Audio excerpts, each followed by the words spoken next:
নমস্কার, আমি শর্মিষ্ঠা। গল্প বলি শুনোতে সব শ্রোতাদের স্বাগত জানাই। যারা চ্যানেলটি সাবস্ক্রাইব করেছেন, আমার সঙ্গে আছেন, তাদের সকলকে ধন্যবাদ জানাই।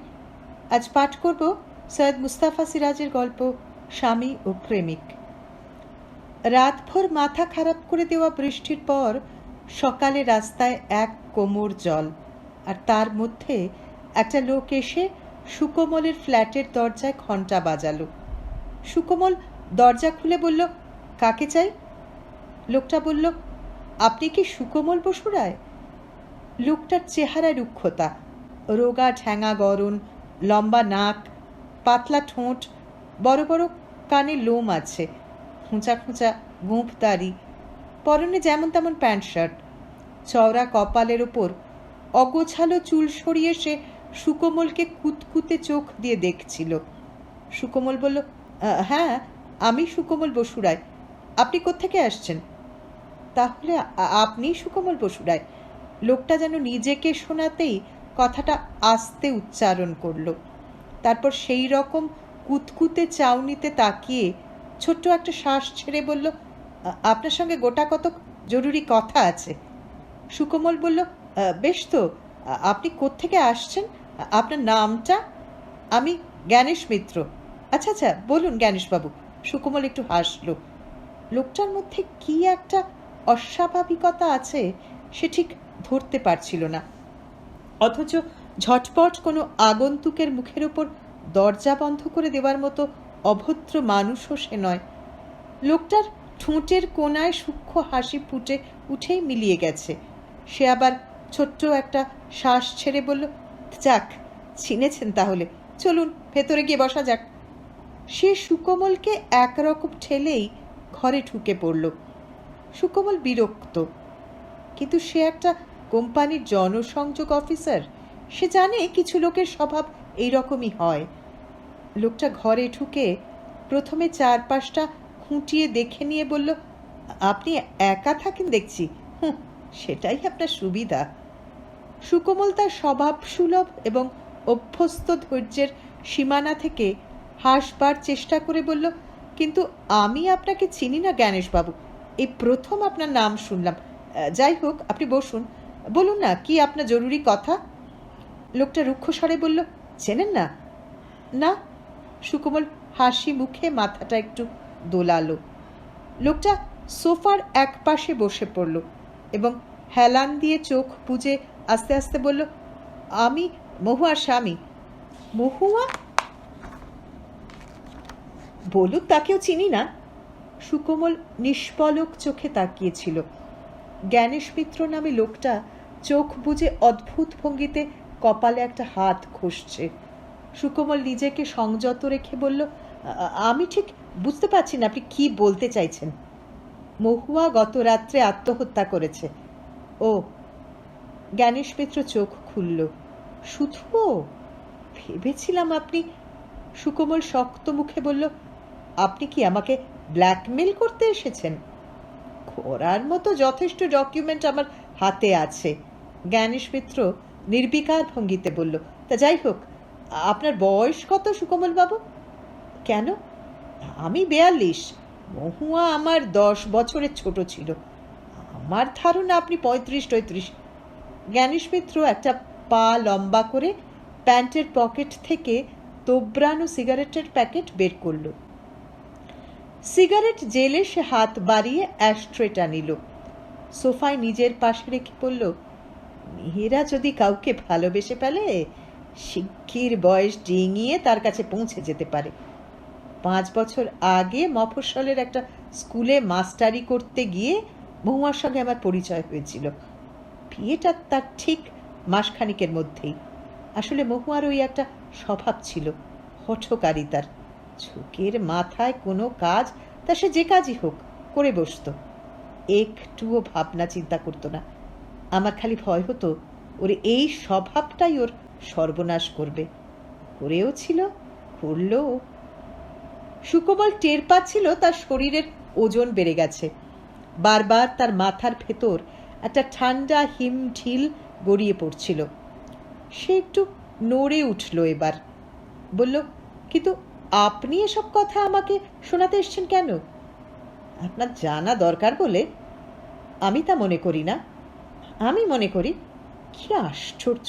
আপনি কি গায়ের জোরে আমাকে শোনাতে চান?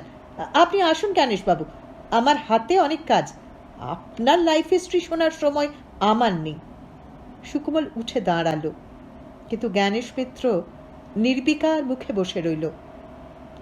সিগারেটের ধোঁয়ার আড়ালে তার কুতকুতে চোখ দুটো জুলজুল করছে, অথচ তাকে দেখাচ্ছে মৃত মানুষের মতো, শুঁটকো, টান টান, রুক্ষ। সুকোমল কঠোর স্বরে বলল, আপনি কি চান আমি পুলিশটা কি? জ্ঞানেশ মিত্র খ্যাঁক করে হাসল, বলল, বেশ তো, ডাকুন না। হেস্তো নেস্তোটা আরো ভালোই হবে। তার মানে আপনি সত্যি সত্যি ব্ল্যাকমেল করতে এসছেন? সুকোমলের শ্বাস প্রশ্বাসের শব্দে বলল, তা বলুন, কত দিতে হবে? জ্ঞানেশ মিত্র হিসিস করে বলল, লজ্জা করে না আপনার সুকোমল বাবু? আপনারই লজ্জা হওয়া উচিত। স্ত্রীর কেলেঙ্কারি নিজের মুখে গাইতে এসেছেন। আস্তে সুকোমল বাবু, আপনার ফ্ল্যাটে কেউ নেই জানি, কিন্তু দেয়ালের কান আছে। সুকোমল মাথা ঠান্ডা রাখার চেষ্টা করে আবার বসল। ভারী গলায় বলল, আপনি কি চান জ্ঞানেশবাবু? একটা আলোচনা চাই। কিসের আলোচনা? মহুয়া সম্পর্কে। কি লাভ তাতে? মহুয়া হঠাৎ কেন আত্মহত্যা করলো আমাদের দুজনেরই সেটা জানা দরকার। আপনার দরকার থাকতে পারে জ্ঞানেশবাবু, আমার নেই। আছে, আছে, কারণ মহুয়ার মরার পেছনে আপনারও হাত থাকতে পারে। মহুয়ার সঙ্গে আমার 1 সপ্তাহ দেখাই হয়নি। বিশ্বাস করুন, গত 1 সপ্তাহ ওর সঙ্গে দেখা হয়নি আমার। সুকোমল বিব্রতভাবে বলল, আর তাকে আমি এমন কিছুই বলিনি, বা তার সঙ্গে আমি এমন কোনো ব্যবহার করিনি যে সেজন্য ও মনে আঘাত পেয়ে সুইসাইড করতে যাবে। আমিও তো ঠিক একই কথা বলতে পারি সুকোমল বাবু, কিন্তু সে আপনার স্ত্রী ছিল, আপনার প্রেমিকা ছিল, আর আপনি তার প্রেমিক ছিলেন। একই কথা হলো। সুকোমল জোর দিয়ে বলল, মোটেই একই কথা নয়। জ্ঞানেশ মিত্র পুড়ে যাওয়া সিগারেটের আগুনে আরেকটা সিগারেট ধরালো, হাত তুলে বলল, ওয়েট ওয়েট, আপনি সমাজ, আইন এসবের কথা তুলবেন তো? ওগুলো নিছক বানানো ব্যাপার সুকোমল বাবু, ওগুলো সবই বাইরের। আপনি ভেতরের দিক থেকে দেখুন কি ঘটেছে। মহুয়া নামের একটি মেয়ে আর 2 জন পুরুষ, জ্ঞানেশ মিত্র আর সুকোমল বসুরায়। দুজনের সঙ্গে তার অত্যন্ত প্রাইভেট সম্পর্ক ছিল, যার কারুর সঙ্গে তার ছিল না। বলতে দ্বিধা দেখি না যে সেই সম্পর্কটা ছিল দৈহিক। সুকোমল বিরক্ত মুখে বলল, ধুরমশাই, সে তো একটা বেশ্যার সঙ্গেও। Shut up! মহুয়া বেশ্যা ছিল না। দেখুন, আপনি আমাকে ধমকাবেন না। আমি যথেষ্ট সহ্য করেছি জ্ঞানেশবাবু, আর নয়। আপনি উঠবেন কি না বলুন এবার। উঠবেন না? না। সুকোমল নিষ্পলক চোখে তাকিয়ে রইল। এই লোকটাকে সে হয়তো গায়ের জোরে বের করে দিতে পারবে, কিন্তু ও যদি চেঁচামেচি করে সব ফ্ল্যাট থেকে লোকেরা জুটে যাওয়ার ভয় আছে। ওর প্রতিক্রিয়া সম্পর্কে সে উদ্বিগ্ন হচ্ছিল। নাছরবান্দা প্রকৃতির লোক, সন্দেহ নেই। ও আর জেদি তা তো বোঝাই গেছে। তাছাড়া ওর চেহারায় একটা মরিয়া ভাব খুব স্পষ্ট। যারা একটা চরম বোঝাপড়া করতে চায় তারাই এভাবে আসে। সুকোমল এবার ভয় পেয়ে গেল। জ্ঞানেশ মিত্র ঠোঁটের কোণার বাঁকা হেসে বলল, ভাবতে অবাক লাগছে সুকোমল বাবু, মহুয়া একসময় আমাকে বলেছিল, যদি আমার কোনো প্রেমিক থাকে, জানবে সে দায়িত্ববান প্রেমিক, ঠিক তোমারই মতো। আমি ওকে বলতে পারতাম, প্রেমিক তো তোমার আছেই, আর তাকে আমি চিনিও, কিন্তু বলতে পারিনি। কোনো দিন প্রচণ্ড রাগের মুখেও ওকে আমি এই কথাটা বলতে পারিনি। আসলে ওকে দেখে আমার বড় মায়া হতো জানেন। ওকে আঘাত দিতেই পারতাম না, কারণ ওর জীবনটা ছিল ট্র্যাজিক। আশা করি আপনি সেসব কথা সবই জানেন।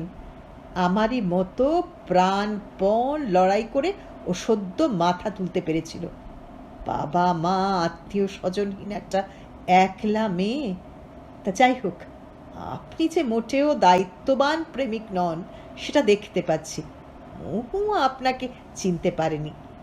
সুকোমল মুখ নামিয়ে বলল, আপনি তো দায়িত্ববান স্বামী, তবে মহুয়া কেন? 1 মিনিট।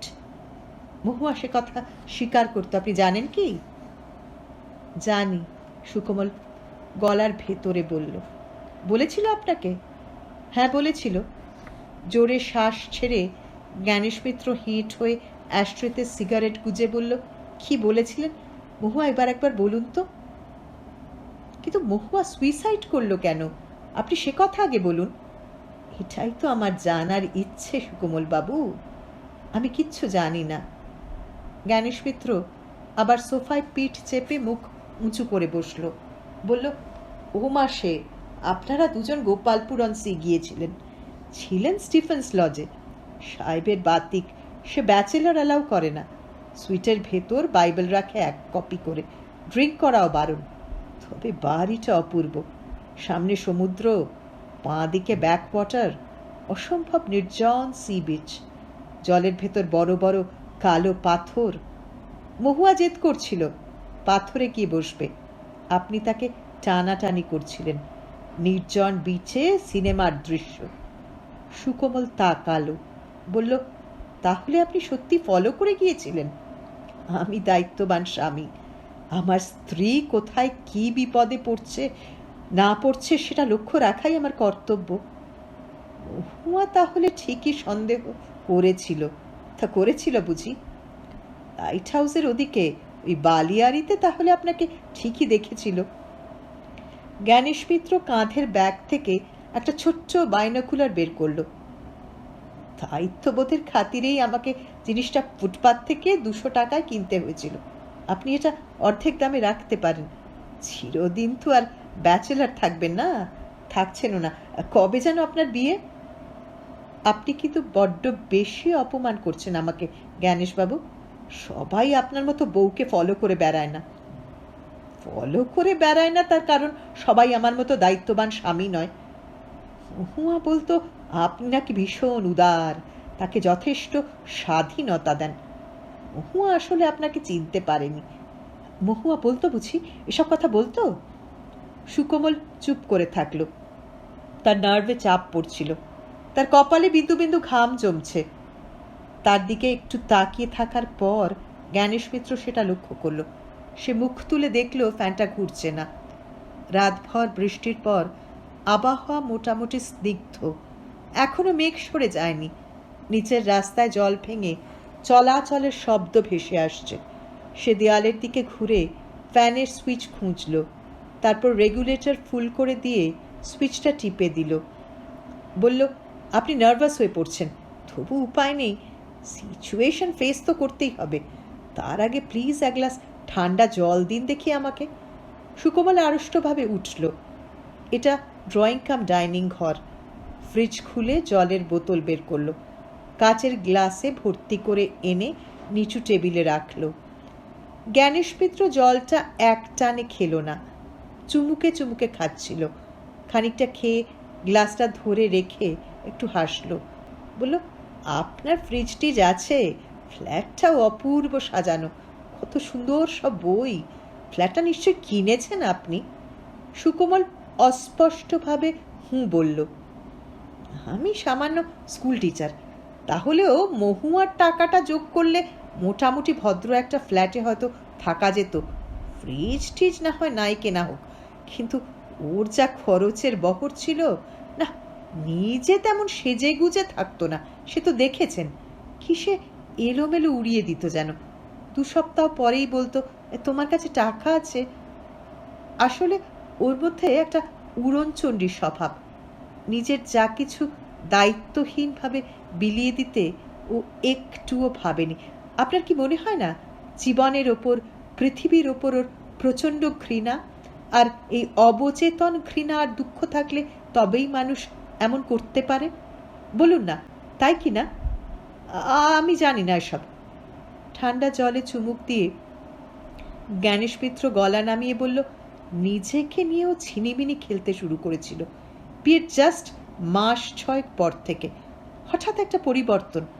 তখনও আমরা সেই মফস্বলেই আছি, খানিকটা একঘেয়ে লাগে, তাই মাঝে মাঝে কলকাতা চলে আসি, কলকাতার স্কুলে চেষ্টা চরিত্র করি। তো ভাবলাম গ্রামে থাকাটা ওর অসহ্য হয়ে উঠেছে, তাই হয়তো এত অস্থিরতা। পরে বুঝতে পারলাম ব্যাপারটা ঠিক তা নয়। মহুয়া প্রকৃতি ভালোবাসত, সে কথা আপনিও জানেন, কিন্তু ব্যাপারটা অন্য। রেগুলার পিল খেত, ক্রমশ রিয়াকশন হচ্ছিল, প্রায় অসুস্থ হয়ে পড়ছিল। জোর করে ওটা বন্ধ করে দিলাম। তাছাড়া একটা ছেলে মেয়ে হওয়া দরকার মনে হচ্ছিল। কিন্তু আশ্চর্য, আপনি হয়তো জানেন না সুকোমল বাবু, যেই কনসিভ করলো তার 1 মাস পরেই কলকাতা এসে আমাকে না জানিয়ে, আজকাল তো ব্যাপারটা মেয়েদের কাছে ডাল ভাত, জাস্ট কয়েকটা দিনেই ফিট হয়ে যায়। তো আমি যখন জানতে পারলাম ওকে চার্জ করলাম, সোজা বলে দিল আমি মা হব না, তুমি যা খুশি ভাবতে পারো। এখন আমি জানি মহুয়া একই সঙ্গে একটা অপারেশন করিয়ে নিয়েছিল, আশা করি ওই নাভির নিচে কাটা দাগটা আপনি। থামুন, সুকোমল প্রায় গর্জন করে উঠল, বলল নির্লজ্জতার একটা সীমা থাকা উচিত। ক্রুড রিয়েলিটি সুকোমল বাবু। নির্বিকার জ্ঞানেশ মিত্র খড়ি দেখতে দেখতে বলল, মর্গে মহুয়ার শরীরটা এখন কাঁটা ছেঁড়া চলছে, বিকেলের আগে বডি ডেলিভারি দেবে না সম্ভবত। আজকাল সুইসাইড বড্ড বেড়ে গেছে, আর ওই বধূ হত্যা। ভাগ্যিস মহুয়া স্লিপিং ক্যাপসুল খেয়েছিল, তাছাড়া এক টুকরো চিঠিও লিখে রেখে গেছে, সে কথায় পরে আসছি। তবে আমরা যা করতে চাইছি মহুয়াকে নিয়ে, সেটাও তো একটা সব্যবচ্ছেদ, ওর লাইফটা কাটা ছেঁড়া করা। আসুন, কি যেন বলছিলাম, ওই অপারেশন, নাভির নিচে একটা কাটা দাগ। যে কোনো নিঃসন্তান পুরুষের পক্ষে এটা প্রচণ্ড অপমানজনক। ভাবলাম ওকে নিষ্ঠুরভাবে চাপকাই। আমার হাত উঠল না। আপনি তো দেখেছেন, যত তেজি হোক ওর মুখে একটা অসহায় নিঃসঙ্গ মেয়ের ছাপ ছিল, খানিকটা অবুঝ বালিকার আদল, বিশেষ করে ওর চোখ দুটো। দরজার ঘণ্টা বাজল। সুকোমল ইতস্তত করছিল, হয়তো পুঁটুর মা এলো এতক্ষণে। ওদের বস্তিতে তো অগাধ জল জমার কথা, আসেনি এটাই রক্ষা। এলে তো সমস্যা, কিন্তু তার চেয়েও সমস্যা হতো মনু থাকলে। ভাগ্যিস মনু ছুটি নিয়ে দেশে গেছে।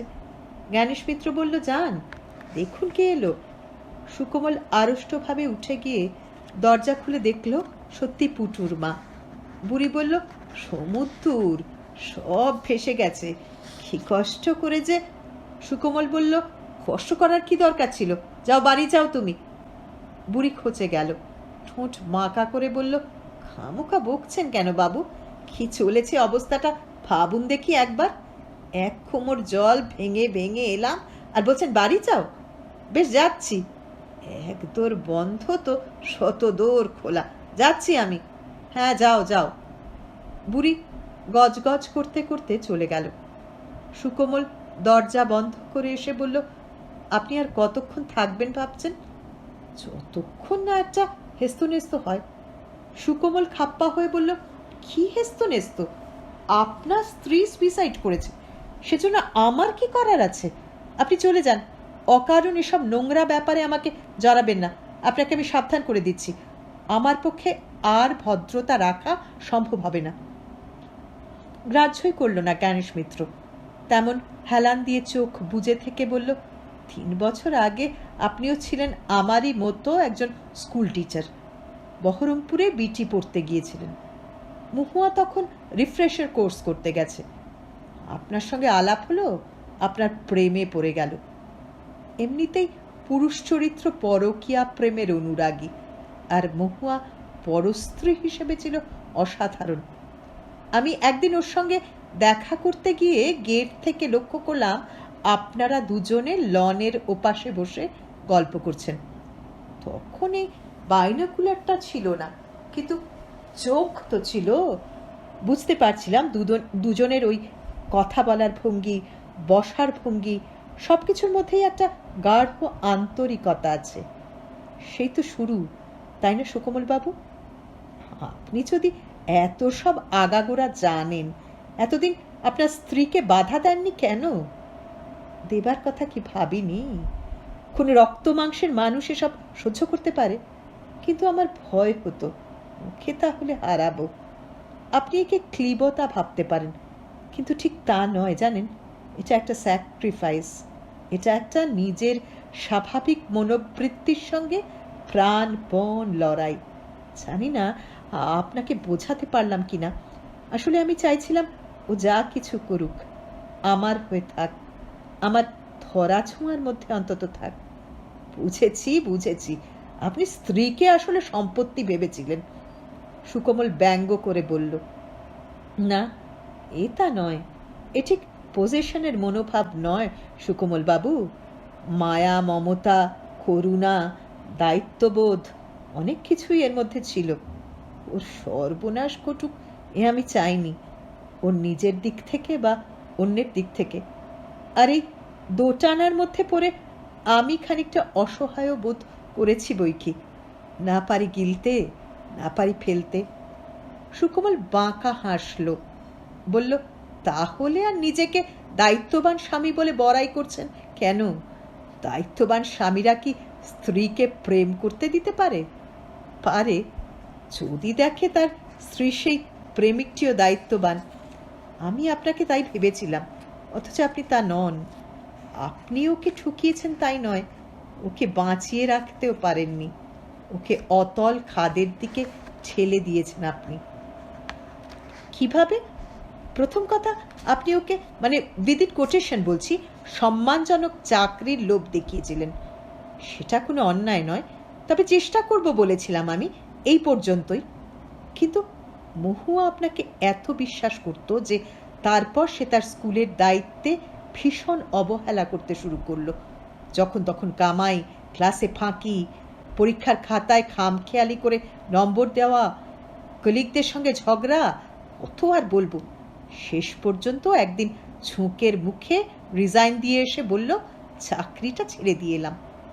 আমি কিন্তু মেনে নিয়েছিলাম জানেন, কারণ তখনও আমি জানতাম না যে এর পেছনে আপনিই ছিলেন। আপনারই প্ররোচনায় মহুয়া চাকরি ছাড়ার রিস্ক নিয়েছিল। আমি কিন্তু ওকে চাকরি ছাড়তে বলিনি। ওকে আপনি লোভ দেখিয়েছিলেন সুকোমল বাবু, আশা দিয়েছিলেন। তার রিটার্ন এভিডেন্স আমার হাতে আছে। আমি আপনার সঙ্গে তর্ক করতে চাই না, আপনি যা খুশি করতে পারেন। জ্ঞানেশ মিত্র তৃতীয় সিগারেট ধরিয়ে চোখ বুঝল, বলল, আপনি লিখেছিলেন, যদি কখনো মনে করো যে ওখানে অসহ্য লাগছে তখনই চলে এসো। আমার ঘরের দরজা তোমার জন্য সব সময় খোলা। পৃথিবীতে কোথাও আশ্রয় না জুটলেও আমার কাছে জুটবে। লেখেননি আপনি সুকোমল বাবু? লেখেননি? আপনার দেখছি অসাধারণ মুখস্থ করার শক্তি। কাল রাত্রে আপনার চিঠিগুলো পড়তে পড়তে মুখস্থ হয়ে গেছে সুকোমল বাবু। আপনি ওর স্কুলের ঠিকানায় বড্ড বেশি চিঠি লিখতেন। অত বেশি লিখতেন বলেই আপনাকে দায়িত্ববান আর খাঁটি প্রেমিক মানুষ ভেবেছিলাম। নিছক লাম্পট্য মানুষকে এত বেশি কথা বলতে দেয় না। সত্যি বলতে কি, আপনার উপর আমার সিম্প্যাথির এটাই মূল কারণ। স্ত্রীর ব্যক্তিগত চিঠি আপনি লুকিয়ে পড়তেন। আপনার লজ্জা পাওয়া উচিত ছিল জ্ঞানেশবাবু। কেন লজ্জা কেন? আপনার চিঠির কথাগুলো আমার নিজেরই কথা। আসলে আমি ঠিক যে কথাগুলো ওকে বলতে চাইতাম পারতাম না, হুবহু তারই প্রতিধ্বনি। আর সুকোমল বাবু, কাল রাতে যখন আবার চিঠিগুলো নিয়ে বসলাম, বিশ্বাস করুন আমি নিজেকে গুলিয়ে ফেলাম আপনার সঙ্গে।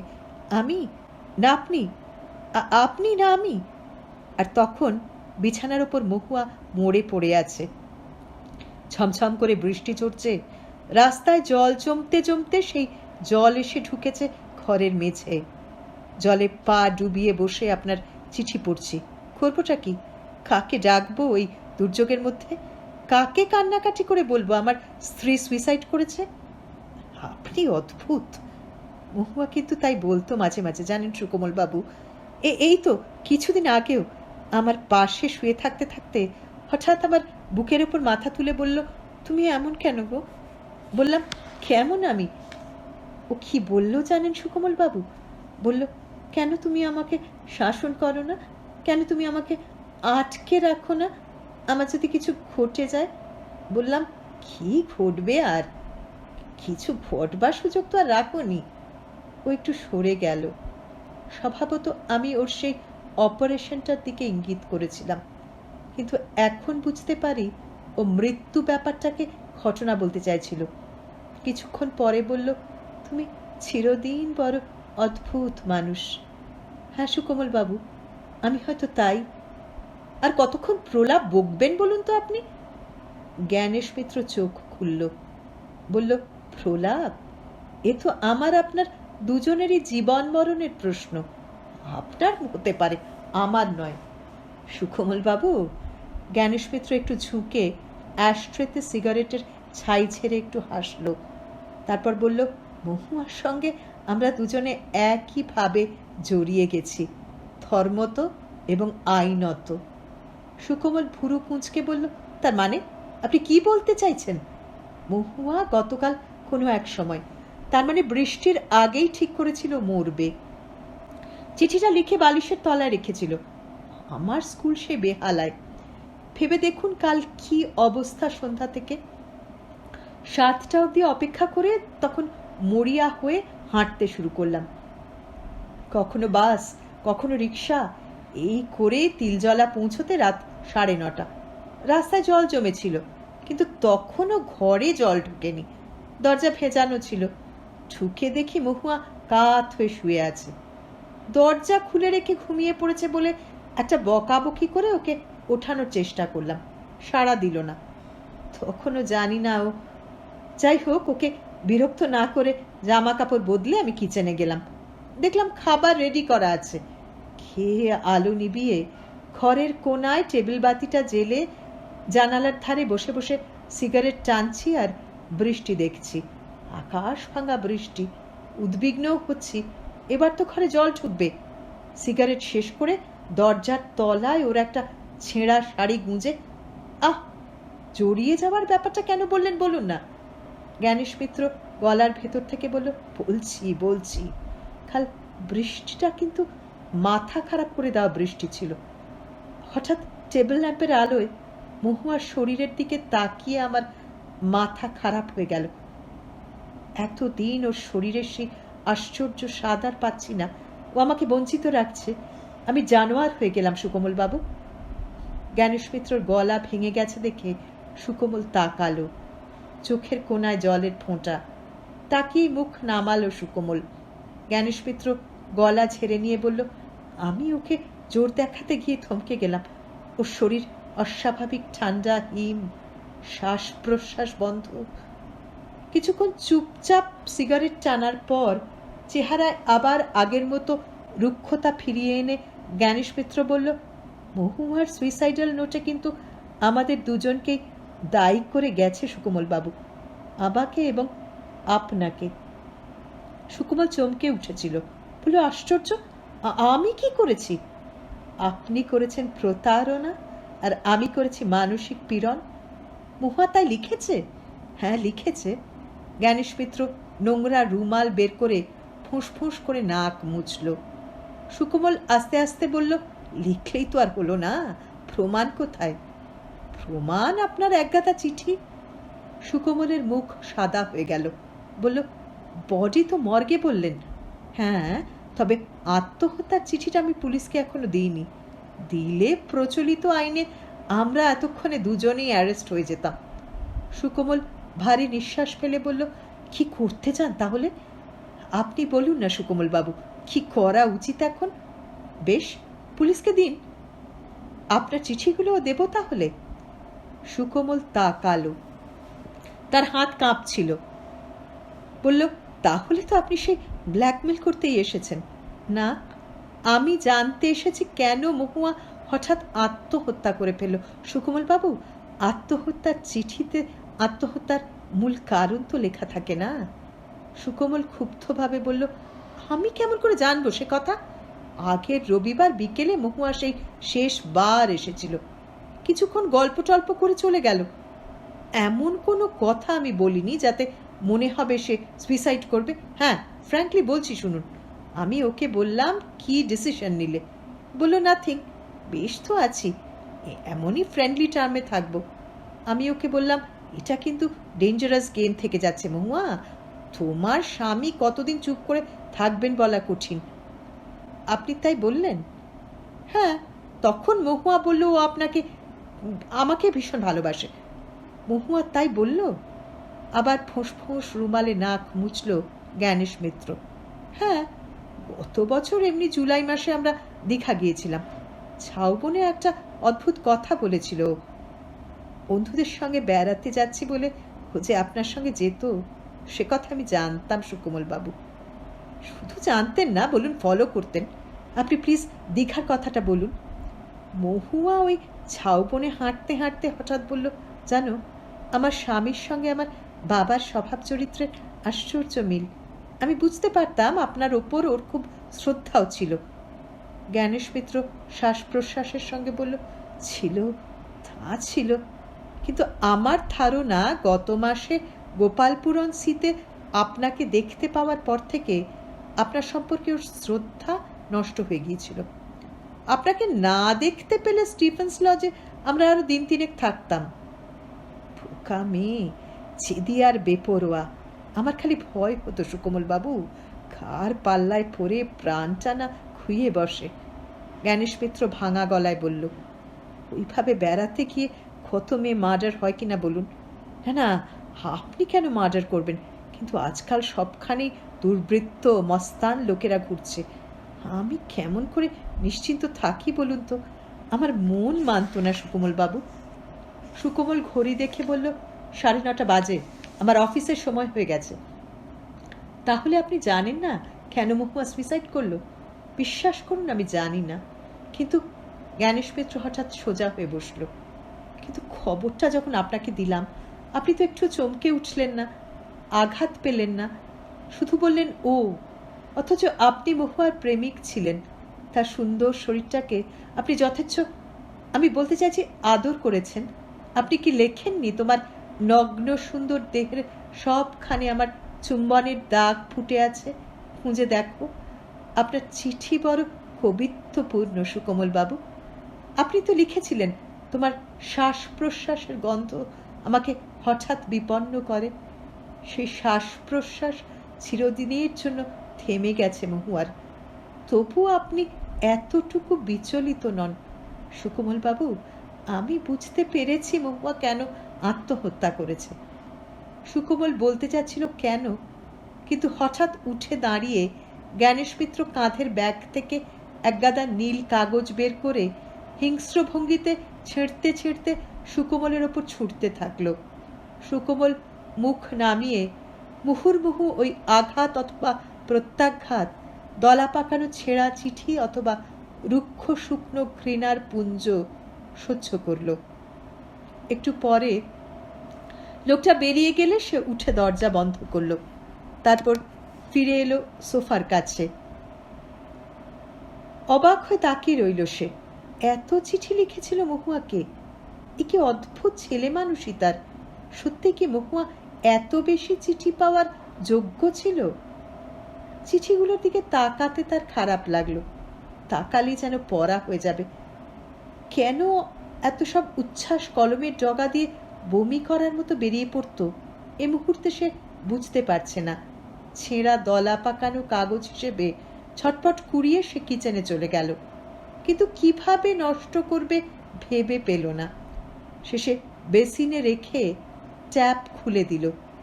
ভিজে নেতিয়ে গেলে দলা পাকানো একটা বলের মতো করে আবর্জনার বালতিতে গুঁজে দিল। আশ্চর্য, মহুয়া চিঠিগুলো রেখে দিয়েছিল। ভাবতে ভাবতে সুকোমল বেডরুমে গিয়ে জানালায় উকি দিল। রাস্তায় প্রচুর জল জমেছে। আজ আর গাড়ি বের করা যাবে না, অফিসে ফোন করে দেবে শরীর খারাপ। সত্যি কত রাত্রের বৃষ্টিটা মাথা খারাপ করে দেওয়া বৃষ্টি। তারপরেই সুকোমল বসুরা একটু চমকে উঠল। মহুয়া সুইসাইড করেছে। অবিশ্বাস্য মনে হয়। সুইসাইড করেছে মহুয়া। সেই নরম ডিমালো মুখ, কালো কালো টানা টানা চোখ, বালিকার অভিমান ঈষৎ পুরু ঠোঁটে, শ্যামবর্ণ সেই ছিপছিপে মেয়ে, একরাশ কোকড়ানো চুল এবং নাভির নিচে একটা ক্ষত চিহ্ন। তার সমস্ত শরীরে সুকোমলের ঠোঁট ঘুরে ঘুরে আদর করেছিল। জ্ঞানেশ মিত্র তাকে কি ভেবে গেল? নিছক লম্পট, নিতান্ত ভুল প্রেমিক? আচ্ছা, মহুয়া যদি হতো সুকোমল বসুরায় স্ত্রী এবং জ্ঞানেশ মিত্র তার প্রেমিক, সুকোমল বসুরাও তো এমনই ভেঙে পড়ত, মাথা খারাপ হয়ে ছুটে যেত জ্ঞানেশ মিত্রর কাছে, এবং এতক্ষণ সুকোমল বসুরায় এই ফ্ল্যাটে একা বসে ফুঁপিয়ে ফুঁপিয়ে কাঁদত এবং থানা আর মর্গে ফোন করত কখন বডি পাওয়া যাবে। আর তার এই নধরকান্তি চেহারা যেন রাতারাতি শুটকো রুক্ষ হয়ে, মুখে খোঁচা খোঁচা গোঁপ দাড়ি, কিছু পাকা কিছু কাঁচা, এবং ভীষণ আতঙ্কে জানলার রড আঁকড়ে ধরল সুকোমল বসুরায়।